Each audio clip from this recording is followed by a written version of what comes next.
There comes a point in life when you stop trying to control everything and realize the only thing you truly need to hold together is yourself. That tired feeling you carry comes from trying to manage people's outcomes and expectations that were never in your control. Detachment is not coldness.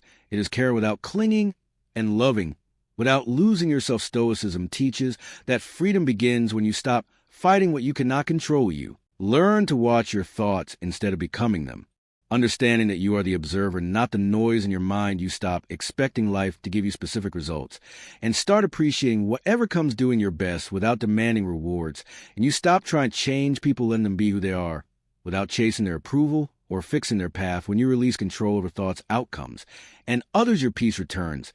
And you finally live with calm, strength, acceptance, and inner freedom. Detachment also grows when you choose small discomfort on purpose instead of always chasing comfort, because strength is built by facing difficulty, not avoiding it. The Stoics practice living with less. So fear would lose its power when you learn that you can handle hunger, rejection, failure, or being alone. You stop being afraid of losing things, and you realize nothing can break you. Another key is returning to the present moment, because the past creates regret and the future creates fear, while the present is the only place you have control. When you stop replaying old moments and stop worrying about what might happen, you find calm in what is happening now. Detachment is like holding sand in your hand. The tighter you grip, the more you lose.